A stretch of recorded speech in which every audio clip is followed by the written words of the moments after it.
اعوذ باللہ من الشیطان الرجیم ان تصبروا وتتقوا لا يضركم كيدهم شيئا ان اللہ بما یعملون محیط۔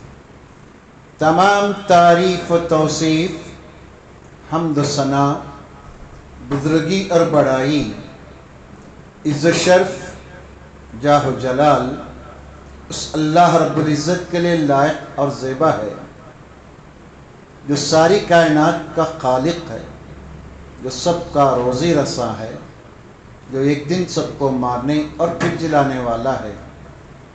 اس مختصر سی حمد و ثنا کے بعد بے شمار انگنت لامحدود درود و سلام ہو تمام انبیاء رسل پر، خصوصاً پیارے نبی محمد مصطفیٰ صلی اللہ علیہ وسلم پر۔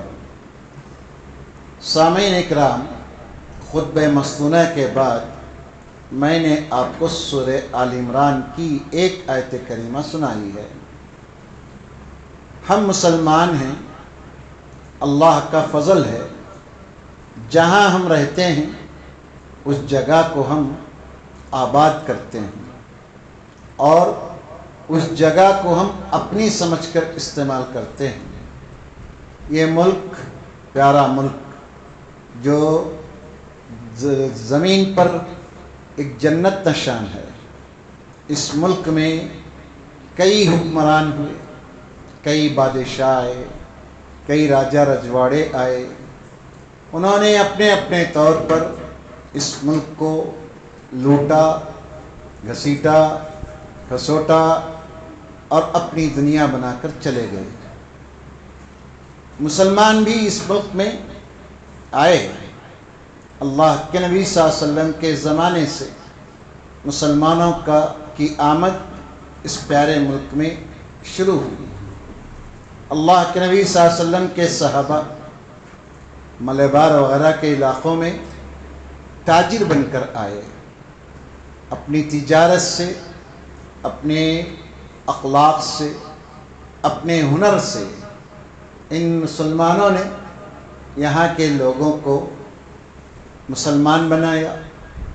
یہ لوگ مجبور ہوئے کہ ان لوگوں کے پاس آخر کیا چیز ہے جو اس طرح انسانیت کا برتاؤ کرتے ہیں۔ تاریخ اسلام ہندوستان میں پڑھ کر دیکھیے، آپ کو معلوم ہوگا کہ یہاں ہر قسم کی انارکی پائی جاتی تھی، ظلم، زیادتی، ایک درندوں کی جیسی صفات اس ملک کے باشندوں میں پائی جاتی تھی۔ اللہ کا فضل، مسلمان تاجر صحابہ آئے، انہوں نے اپنی ذمہ داری کو محسوس کیا، نہ صرف یہاں سے تجارتی تعلقات کو قائم کیا بلکہ اپنی اخروی زندگی بنانے کی انہوں نے فکر کی۔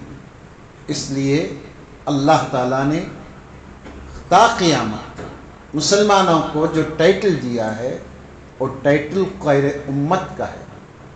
کنتم خیر امت اخرجت للناس، تم وہ بہترین امت ہو جو لوگوں کی بھلائی کے لیے پیدا کی گئی، برپا کی گئی ہے۔ تأمرون بالمعروف، لوگوں کو معروف کا حکم دیتے ہو، تمہاری یہ شان ہے۔ لوگوں کو برائی سے روکنا یہ تمہارا فرض ہے اور اللہ پر ایمان رکھتے ہو۔ تو ان تاجروں نے اپنا یہ دینی فریضہ ادا کیا۔ اللہ کے نبی صلی اللہ علیہ وسلم نے حجۃ الوداع کے موقع پر مجمع، بڑا مجموعہ، کثیر مجموعہ، ان کے سامنے آپ نے فرمایا تھا فَلْيُبَلِّغْ الشَّاهِدُ الْغَائِبَ، آج جو آج حاضر ہے میدان عرفہ میں، یہ ان لوگوں تک دین کی بات پہنچائے جو آج یہاں عرفہ میں حاضر نہیں ہو سکے۔ تاریخ میں آتا ہے، روایتیں ہیں کہ صحابہ اپنے گھروں کو نہیں لوٹے، جس کو جو سمت سمجھ میں آئی اس سمت میں اللہ کے اس پیغام کو پہنچانے کے لیے نکل پڑے۔ اور ایک بات یاد رکھیے، مسلمان جہاں کہیں بھی رہتا ہے وہ صرف اپنے لیے نہیں جیتا، مسلمان کی یہ خاصیت ہے۔ مسلمان جہاں اپنی فکر کرتا ہے وہ اپنے اڑوس پڑوس کی، اپنے ہمسایوں کی، اپنے ساتھیوں کی بھی فکر اس کو دامنگیر رکھتی ہے۔ جب ایک تاجر اسلامی اصولوں پر تجارت کرنے لگے، کیا تجارتی اصول ہے؟ اسلام نے 3-4 چیزیں تاجروں کو سکھائی ہیں۔ اوفو بالقسط، لوگوں اپنے وزنوا بالقسطاس المستقیم۔ تاجر کو سب سے پہلی تعلیم اللہ تعالیٰ نے یہ دیا کہ تجارت ایک بہت اہم پیشہ ہے۔ آپ نے فرمایا تاجر نبیوں کے ساتھ، صدیقوں کے ساتھ، شہداء کے ساتھ اٹھایا جائے گا۔ کیوں؟ یہ انسانیت کی خدمت کرتا ہے، انسان کی خدمت کرتا ہے۔ ہم گھر بیٹھے ہیں، ایک تاجر اپنی دکان سجاتا ہے، جو ضرورت کی چیز ہے ہم جاتے ہیں، پہنچتے ہیں، خریدتے ہیں۔ کیا ہم کپڑا خریدنے کے لیے کسان کے پاس جائیں گے؟ غلہ خریدنے کے لیے کسان کے پاس جائیں گے؟ روٹی کے لیے کیا ہم اس کے کسی گرنی کو جائیں گے؟ نہیں۔ تاجر ہر چیز اپنی دکان میں سجاتا ہے۔ اللہ کا خوف اس کو اللہ کے نبی یاد دلاتے ہیں، یاد رکھو بڑی خدمت ہے۔ اگر انصاف سے تجارت کرو گے تو روز قیامت تم اتنا بڑا عہدہ پاؤ گے۔ اس لیے ان نرد تاجروں نے اپنی دیانت، اپنی امانت اور اپنی اخروی زندگی کے پیش نظر امانت کے ساتھ تجارت کیا۔ یہ اخلاق ان لوگوں کو، بھارت واسیوں کو پسند ہے۔ ان لوگوں سے پوچھا یہ کیا ہے؟ انہوں نے کہا کہ یہ دین ہے، یہ ہمارا مذہب ہے، یہ ہماری تعلیمات ہیں جو ہم کو یہ سکھاتا ہے۔ اتنا ہی نہیں، یہاں کے تاجروں نے یہاں کی عورتوں سے بیاہ بھی کی، یہ سلسلہ ہوا، تعلقات مضبوط ہوئے۔ تو مسلمانوں کے اخلاق سراپا اللہ کے نبی صلی اللہ علیہ وسلم کے بتائے ہوئے طریقے پر تھے۔ لوگ اللہ کے نبی صلی اللہ علیہ وسلم کے سنت کے مطابق جب لوگوں سے ملاقات کرتے تو لوگ متاثر ہوتے، پوچھتے یہ کیا تعلیم ہے تمہاری؟ صحابہ یا مسلمان اس دور کے کہتے تھے ہمارے نبی نے ہم کو یہ حکم دیا ہے خالق الناس بحسن خلق، لوگوں کے ساتھ عمدہ بہترین اخلاق کے ساتھ پیش آؤ۔ یہ ہمارا مذہب ہے جو ہم کو حسن اخلاق کی تعلیم دیتا ہے۔ اخلاق سے ہم مسلمانوں نے اس ملک کی کثیر آبادی کو متاثر کیا۔ ہمارے تاجروں نے اللہ کے فضل و کرم سے، امانت اور دیانت کے ذریعے سے یہاں کی کثیر آبادی کے دلوں میں انصاف کا بیج بویا۔ اتنا ہی نہیں، ہمارے داعیوں نے ادعو الی سبیل ربک بالحکمت والموعظۃ الحسنہ کے اصول کے مطابق کہ کثیر آبادی کو جو بت پرستی میں، جو نوح کی قوم سے تعلق رکھتی ہے، نوح کی قوم کی تاریخ پڑھی، بت پرستی کٹ کٹ کر بری گئی تھی اس قوم میں۔ آج بھی بھارت کی پراچین کال کو دیکھیے، تاریخ بھی نہیں ہے بھارت کی، پرانی تاریخ بھی نہیں ہے۔ وہ کیا ہے، وید ہیں جو کسی کے لکھے ہوئے، یہ سب چیزیں یہاں بھارت کے اندر تہذیب، تمدن، تعلیم کو، صنعت و حرفت، کوئی چیز ڈھنگ کی نہیں تھی۔ مسلمان اس ملک میں آئے، دائی بن کر آئے، تاجر بن کر آئے، اور اپنے ساتھ علم، ہنر، جو چیز ہو سکتی ہے وہ سب چیزیں لے کر آئے۔ اب دیکھو مسلمانوں کی ایک تاریخ ہے، اور ہمارے نوجوانوں کو پڑھنا چاہیے۔ یہ فون گلندر چیز کو چھوڑو، ہمارے مستقبل کو تباہ کر رہی ہے یہ چیز۔ ہمارے نوجوانوں کو پڑھو، پڑھو، پڑھ کر اپنے باپ داداؤں کی تاریخ کو یاد کرو کہ جس ملک کو ہمارے باپ دادا علم دیے، ہمارے باپ دادا کپڑا دیے، صنعت و حرفت دیے، تجارت دیے، کیا کیا نہیں دیے؟ نہ یہاں پر زراعت تھی، نہ کپڑے کی صنعت تھی، نہ علم تھا، نہ یہاں پر کسی قسم کا انصاف تھا۔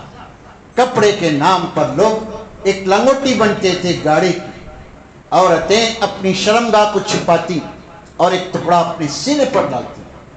ایسے ماحول میں ہمارے مغل کے بادشاہ، خاص طور پر اکبر اور اورنگزیب رحمہ اللہ نے، اکبر کو نہیں بول رہا ہوں، اورنگزیب کو کہہ رہا ہوں رحمہ اللہ، ان لوگوں نے اس ملک کو اپنا سمجھا۔ لوٹے نہیں یہ لوگ ہمارے بادشاہ، جتنے بھی مسلمان بادشاہ گزرے ہیں، ان میں سے اکثر اس ملک کو بنائے۔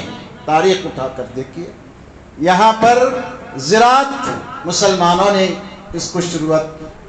کپڑے کی صنعت باہر سے آتا تھا، سب کپڑے کی صنعت کو اورنگزیب عالمگیر رحمۃ اللہ علیہ نے دلی میں، لاہور میں، احمد آباد میں، کہاں آپ نے کپڑوں کے کارخانے کھلوائے۔ اس کے کاریگر ایران سے، افغانستان سے، دنیا بھر کے مقامات سے بلا کر یہاں پر کپڑوں کی صنعت کو فروغ دیا۔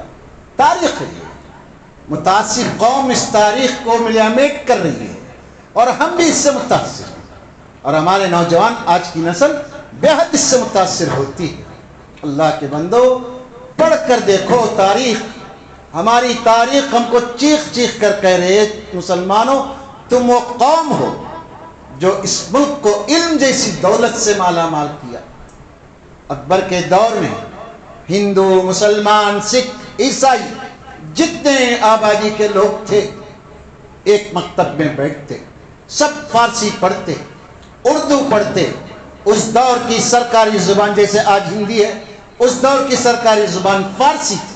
کیا ہندو، کیا عیسائی، سب کے سب فارسی ایک ہفتہ عشرہ کے اندر سیکھ جاتے، بولتے، پڑھتے، لکھتے۔ یہ علم مغلیہ دور میں، خاص طور پر اکبر کے دور میں ہوا۔ اور ہم یہ بھی جانتے ہیں، یہاں پر شبلی رحمۃ اللہ علیہ لکھتے ہیں تاریخ ہند میں کہ یہاں نہ ٹھنڈا پانی تھا، نہ یہاں پر کیا وہ باغات تھے جس کے نیچے نہریں بہتی ہوں، آب پاشی کا کوئی نظم نہیں تھا، صنعت و حرفت نام کو نہیں تھی۔ دنیا کی دولت بے شمار خزانے اس ملک میں اس دور میں بھی تھے، آج بھی ہیں، انشاءاللہ اللہ چاہتا تو تا قیامت باقی رہیں گے خزانے اللہ کی دی ہوئی چیزیں۔ یہ ان سب چیزوں کا صحیح استعمال مسلمانوں نے سکھایا۔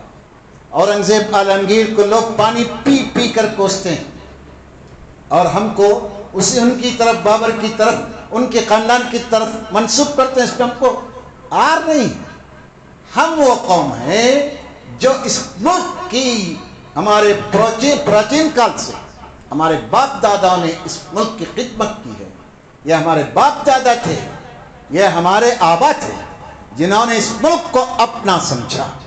ہم کرایہ دار نہیں ہیں اس ملک میں، ہم اس ملک کے باشندے ہیں، ہم اس ملک کے، اس دھرتی کے ذکائے مالک ہیں۔ ہماری مٹی ہمارا عقیدہ ہے۔ ہم بھارت کی مٹی سے شاید پیدا ہوئے ہوں گے، بھارت کی مٹی میں ہم جی رہے ہیں، انشاءاللہ بھارت کی مٹی میں دفن ہوں گے۔ روز قیامت اسی مٹی سے اللہ تعالیٰ ہم کو اٹھائے گا۔ منہا خلقناکم وفیہا نعیدکم ومنہا نخرجکم تارۃ اخری۔ یہ ہمارا عقیدہ ہے۔ تم لوگ تو جل کر خاک ہو جاتے ہو، ہم اپنی دھرتی میں سما جاتے ہیں، اتنا پیار ہم کو اس مٹی سے ہے۔ محترم سامعین، ہماری ایک تاریخ ہے، سنہری تاریخ ہے، لوگ اس سے چڑھتے ہیں، جلتے ہیں، اس کو کیا کرتے ہیں، استحصال کر کے نوجوان ذہنوں کے اندر نفرت پیدا کرنے کے پورے سامان ہو رہے ہیں۔ ہم نے دیکھا بابری مسجد کا انجام دیکھا، اس سے پہلے شاہ بانو کیس کو دیکھا، کیا کیا چیزیں ہم اپنی آنکھوں سے اس ملک میں دیکھ رہے ہیں۔ ایک بات یہ ہمیں اور آپ کو سمجھ میں آتی ہے، اللہ کے نبی صلی اللہ علیہ وسلم کا فرمان ہے، جب تک تم لوگ میری سنت پر قائم رہو گے تم کو کوئی نقصان نہیں پہنچے گا۔ کیا ہے اللہ کے نبی کی سنت؟ میں آپ سے پوچھتا ہوں، یہ آپ سے میں کنورسیشن کرنا چاہتا ہوں، کیا ہے؟ اللہ کے نبی کی سنت کیا ہے، دین کی دعوت ہے۔ سچے دل سے ہم اپنے ہاتھ سینے پر ہاتھ رکھ کر پوچھیں، ہم نے کیا کبھی ایک آدمی کو بھی ہمارا دین سمجھائے ہیں؟ ہمارے دوست غیر مسلم، ہمارے گاہک غیر مسلم، ہمارے ٹیننٹ غیر مسلم، سب کچھ دنیا کے معاملات ہم غیروں کے ساتھ کرنے تیار ہیں۔ دین ارے وہ سب باتیں کرنا نہیں بھائی، وہ سب باتیں نہیں کرنا بھائی، ماحول خراب ہوتا ہے۔ اللہ کے بندے، دین چھپانے کی وجہ سے ماحول خراب ہو رہا ہے۔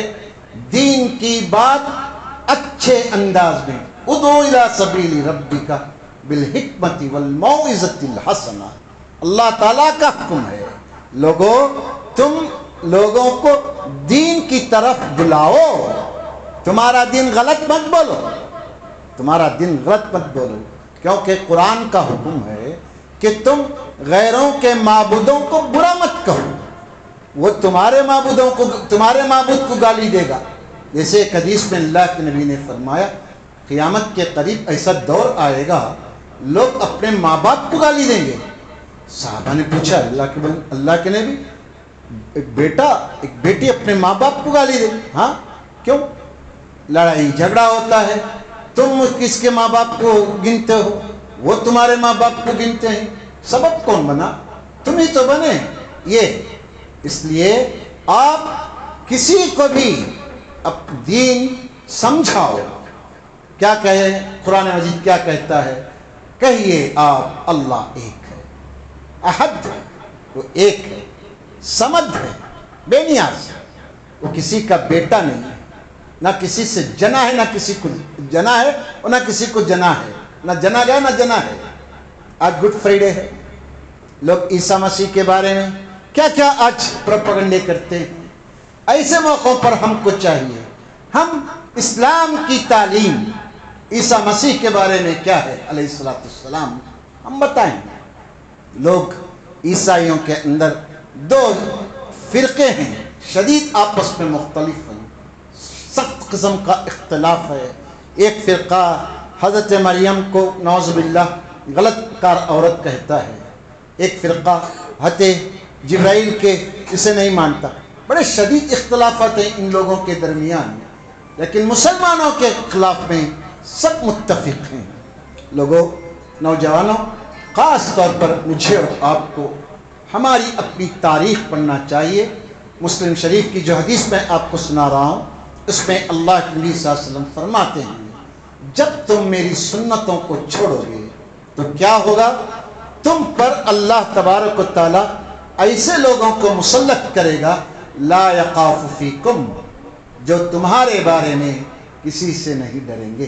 دیکھ لیجئے، وقت کو دیکھ لیجئے، ہمارے باپ داداؤں نے، ہمارے پرکھوں نے کتنی قربانیاں دے کر اوقاف بنائے ہیں، کیا کیا کر کر گئے ہمارے بزرگ۔ آپ کو معلوم ہے یہ ملک جس میں لوگ کہتے ہیں کہ ہمارا ہے، ہم باہر سے آئے ہوئے ہیں، باہر سے آئے ہوں گے، لیکن اس ملک کو ہم نے اپنا سمجھ کر کیا کیا کیا معلوم ہے؟ مسافروں کے لیے ہم نے راستے بنائے، مسافروں کی آرام کے لیے ہم نے پھلدار پیڑ لگائے، آم کے، جام کے، امرود کے، اور وہ کیا ہے، توت کہتے ہیں، یہ پھل آتا ہے، توتی پنڈو کہتے ہیں، یہ ایسے پھل اور ایسے میوے لگائے تاکہ مسافر تھکا ماندہ کچھ پھل کھا کر آرام کرے۔ پانی کا انتظام کیے، اس کی دیکھ ریکھ کے لیے اوقاف بنائے ہمارے بزرگ۔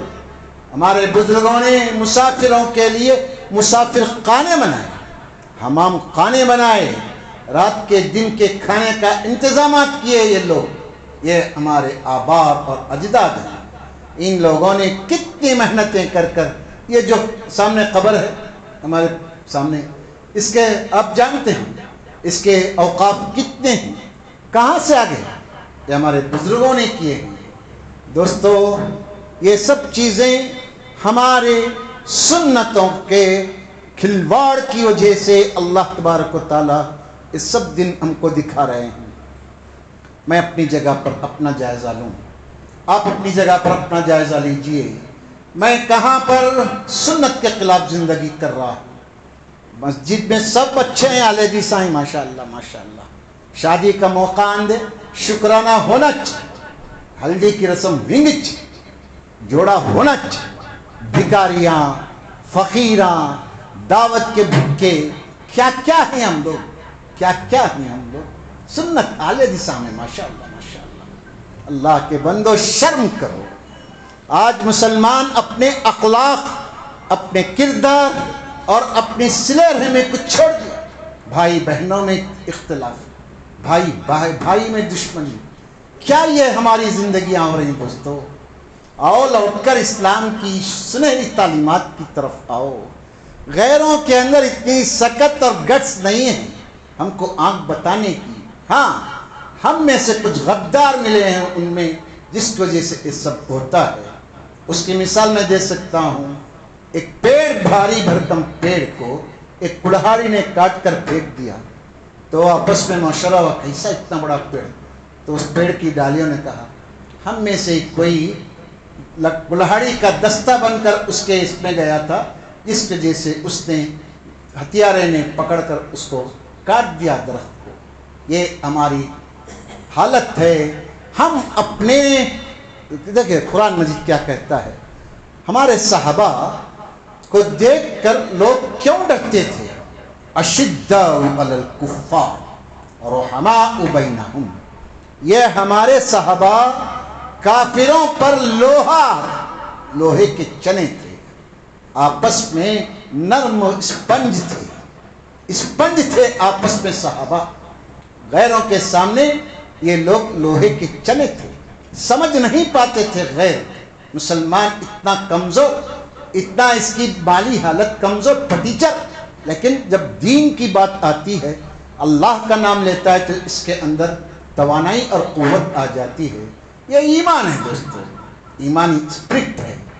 ہمیں اور آپ کو اس ملک میں باعزت زندگی گزارنے کے لیے اس اصول پر عمل کرنا چاہیے جو سورہ آل عمران میں اللہ تعالیٰ بتا رہا ہے.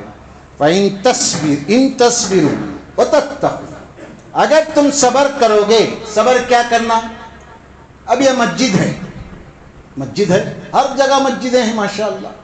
مسجد کے پاس سے بینڈ باجا جائے گا, دسہرہ کا جلوس جائے گا, ماری کا جلوس جائے گا, اور آپ کو غصہ دلانے کے نعرے لگائیں گے, آپ کی ماں بہنوں کو گالی دیں گے, ہر قسم کا اشتعال آپ کو دلانے کی کوشش کریں گے. اصبروا, صبر کرو, اس پر ریاکٹ مت کرو. ریاکشن سے کیا ہوگا, بھاری بھرکم خسارہ تمہارا ہی ہوگا. نہ تمہارے پاس سیاستدان اچھے ہیں, نہ تمہارے پاس کیا مقام ہے, نہ ہمارے لیے کوئی عزت ہے. ایسے ماحول میں مجھے اور آپ کو اسلام اس بات کی تاکید سختی سے کرتا ہے, اس پر حالات پلٹ جائیں گے, صبر کرو. ریاکٹ کرو گے تو نقصان اٹھاؤ گے, جان بھی جا سکتی ہے, مال بھی جا سکتا ہے, لوگوں کی آبروئیں بھی لٹ سکتی ہیں. اس لیے تم لوگ صبر کرو. یہ نسخہ دیکھے صبر کا. اللہ کے نبی صلی اللہ علیہ وسلم 13 سال, 1-2 سال نہیں, 13 سال مکے میں. کون سا مکہ جہاں آپ کے دادا, آپ کے پردادا, آپ کے لکھر دادا سب لوگ پیدا ہوئے تھے مکہ مکرمہ میں. پورا خاندان مکہ کعبۃ اللہ کا متولی تھا. ایسے ماحول میں, ایسے خاندان کے فرد جب آپ دین کی بات کرنے لگے تو لوگوں نے آپ کی مخالفت کی. کتنے ان کے سگے چچا آپ کے مخالف بن گئے. صبر کیے آپ, 13 سال تک صبر کیے, اور صحابہ کو صبر کی تلقین کرتے رہے. نتیجہ کیا ہوا, فتح مکہ کے موقع پر ہم نے دیکھ لیا جو لوگ آپ کو گھر سے نکالے تھے کہ نکلنے پر مجبور کر چکے تھے, لوگ ہاتھ باندھ کر آپ کے سامنے کھڑے ہو گئے, ہم کو معاف کر دیجئے. کریم کے بیٹے کریم, کریم کے بیٹے کریم, کریم کے بیٹے کریم بول کر آپ کو مسکر مارنے لگے. اللہ کے نبی صلی اللہ علیہ وسلم نے کہا وہ تو یوسف علیہ السلام ہے, چھوڑو سب باتیں, دوسری بات کرو. کہا ہم کو معاف کر دیجئے, جاؤ معاف کر دیا ہم نے. اللہ کے نبی صلی اللہ علیہ وسلم کا صبر آپ صلی اللہ علیہ وسلم کے صحابہ کا صبر یہ رنگ لایا کہ مکے کے لوگ اپنی انا، اپنی طاقت، اپنا مال، اپنا خاندان سب چھوڑ کر اللہ کے نبی کے سامنے سب نگو ہو گئے۔ صبر بہت بڑا ہتھیار ہے دوستو۔ گھر میں بھی بہت بڑے آزمائش مت کرو۔ گھر میں آپ کی بیوی آپ کو بولتی کچھ، صبر کر لو، جواب مت دو، تو تمہیں میں شروع ہوگی۔ بچے دیکھیں گے تماشا، بچے سیکھیں گے، وہ آپس میں تو میں کریں گے۔ اور شوہر زوردار ہے، عورت بھی زوردار ہے، ذرا عورت پیچھے ہٹ جائے، ذرا نرمی اختیار کرے۔ اصبروا، صبر یہ بہت بڑا ہتھیار ہے، مرد کے لیے بھی، استاذ کے لیے بھی، بیوی کے لیے بھی، معاشرے کے ہر فرد کے لیے صبر بہت بڑا ہتھیار ہے۔ قرآن کیا کہتا ہے؟ فَاسْتَعِينُوا بِالصَّبْرِ وَالصَّلَاةِ إِنَّ اللَّهَ مَعَ الصَّابِرِينَ۔ لوگو اللہ کی مدد چاہتے ہو تو اللہ سے مدد طلب کرو صبر کر کے۔ صبر کیا مطلب؟ منکرات کو مت چلو، منکرات پر آپ کا دل چاہتا ہے، آپ کی خواہش ہوتی ہے کہ میں یہ برا کام کروں، میں یہ برا سین دیکھوں، یہ فلم ڈاؤن لوڈ کروں۔ اصبر، صبر کر، ایک غلط کام مت کر۔ اصبر یہاں ہے، منکرات پر صبر کر، منکرات کے در پر نہ ہو، منکرات کو اپنے منہ سے، اپنی شرمگاہ سے نہ لگا، بلکہ اس پر ضبط کر، اپنی خواہشات پر قابو کر۔ یہ صبر ہے، یہ صبر۔ ایک آدمی مارا، ہاتھ سے ہوتا نہیں مارنے کا، کیا کروں بھائی؟ صبر کروں۔ ارے نام بولتے جا، صبر کیا بولتے ہیں اسے؟ صبر کسے کہتے ہیں؟ جب آپ کی طاقت ہے ریونج لینے کا لیکن آپ اپنے ہاتھ کو روک لیتے ہیں، اسے بولتے ہیں صبر۔ بیوی آپ کو جواب دیتی، منجا بولتی کیا لائٹ ٹائٹ بول کر دیا، اسے مرد بولتے ہیں، ہماری زبان میں اسے نامرد بولتے ہیں۔ مرد وہ ہے جو ان حالات میں اپنے نفس کو کنٹرول میں رکھتا ہے، اسے مرد کہتے ہیں۔ اللہ سکھا رہا ہے ہم جس ماحول میں رہتے ہیں مسلمانوں، یہ ماحول ہر طرح سے ہم کو تنگ کرنے کی کوشش کرے گا۔ گھر کا ماحول، مدرسے کا ماحول، تاجروں کا ماحول، مارکیٹ کا ماحول ہم کو ہر طرح سے پریشان کرے گا۔ اصبروا، صبر کرو، ریاکٹ مت کرو۔ اور کیا کہتا اللہ تعالیٰ؟ اتقوا، اللہ کا ڈر، اللہ کا خوف، اللہ تعالیٰ کے جو احکام ہیں ان کو گلے سے لگاؤ۔ اللہ تعالیٰ کیا کہتا ہے؟ دیکھیں، لا یضرکم کیدہم شیئا، ان کی مکاریاں، ان کی تدبیریں، ان کی سازشیں تم کو، شیئا کہتا اللہ تعالیٰ، شیئا کا معنی کچھ بھی تم کو نقصان نہیں پہنچائیں گی۔ لا تضرکم شیئا، اللہ تعالیٰ کہتا ہے کہ ان کی مکاریاں، ان کی تدبیریں، ان کے بل، ان کے سائن، ان کے گیزٹ تم کو کچھ نقصان نہیں پہنچائیں گے۔ خود بہت زیادہ خوشبت ہوئی ہے، بابری مسجد میں بھی ایسے ہیئرنگس ہوتے رہے، بہت پر امید تھی، بہت اچھا فیصلہ آنے والا بول کر، یہاں بھی ویسے چل رہا ہے معاملہ۔ اصبروا، صبر کرو، دیکھتے جاؤ 7 دن کے بعد کیا ہوتا ہے، اس کے بعد 5 دن کے بعد کیا جواب دیتے ہیں لوگ۔ اصبروا وتتقوا، تقوی اختیار کرو، دعائیں کرو، دعاؤں میں اپنے ملک کی سالمیت کے لیے دعا کرو، خود غرض مت بنو، اپنے ملک کی سالمیت کے لیے اس بل کو اللہ تعالیٰ ختم کر دے، اس طرح کی دعائیں بہت ضروری ہیں۔ ہمارا پاس صرف دعا ہی ایک ہتھیار ہے، اس کے ساتھ عملی زندگی میں صبر اور تدبیر ہے اور تقوی کی زندگی ہے۔ اللہ تعالیٰ آخری فقرہ بڑا معنی خیز ہے، ان اللہ بما یعملون محیط، جو وہ کر رہے ہیں، جو تدبیر، جو مکاری، جو وہ کر رہے ہیں پردے کے پیچھے، کس کس کو لگا کر کیا کیا کر رہے ہیں، محیط، اللہ تبارک و تعالیٰ ان کے اعمال کو گھیر کر رکھا ہے۔ اللہ گھیر رہا ہے۔ اللہ کے اس گھیرا بندی کو آپ معمولی مت سمجھو، اللہ تعالیٰ گھیرتا ہے تو پھر کوئی اس کو، ان بطش ربک لشدید، اللہ کی پکڑ بڑی سخت ہوتی ہے، کوئی چھڑا نہیں سکتا، کوئی مددگار نہیں آ سکتا۔ اس لیے دوستو دعائیں بہت بڑا مومن کا ہتھیار، الدعاء سلاح المومن، مومن کا ہتھیار دعا ہے۔ یہ ماحول جس سے میں اور آپ پیارے ملک میں گزر رہے ہیں، یہاں پر ہم صبر کریں، اپنی زندگی میں تقوی کو، رمضان جیسی عبادتیں 29 دن آپ کو ٹریننگ دی گئی تقوی کی، اس کو برتیں، پریکٹس کریں، استعمال تھیوری بھی اب پریکٹس کریں، اب پریکٹیکل کریں۔ دیکھیے اللہ تبارک و تعالیٰ کیسے راستے کھولتا ہے۔ اللہ قرآن مجید میں کھلے کھلے الفاظ اللہ کے، وَمَن يَتَّقِ اللَّهَ يَجْعَلْ لَهُ مَخْرَجًا، جو اللہ کا ڈر اپنے دل میں بساتا ہے، اللہ اس کے لیے راستے کھولتا ہے، راستے کھولتا ہے۔ دیکھ لیجیے آپ جس چیز میں کام کرنا چاہتے ہیں وہاں پر اللہ کو خوش کرنے کے لیے سچے دل سے اس کام میں لگ جائیے، اللہ رکاوٹوں کو دور کرتا ہے۔ مایوس ہونے والی ہماری قوم نہیں ہے، اس کا مطلب یہ نہیں کہ ہاتھ کو ہاتھ ڈال کر بیٹھے رہو، تقوی اختیار کرو، ریاکٹ غلط مت کرو، نمازوں کی پابندی کرو، کیونکہ اللہ نماز اور صبر کے ذریعے ہی مومنوں کی مدد کرتا ہے۔ اللہ سے دعا ہے اللہ تعالیٰ مجھے آپ کو سب کو قرآن مجید سمجھنے کی توفیق عطا فرمائے۔ اللہ تعالیٰ ہمارے اس پیارے ملک کی ہر طرح سے حفاظت فرمائے۔ ہمارے بزرگوں نے جو خدمات اس ملک میں انجام دی، اللہ تعالیٰ اس کو قبول فرما۔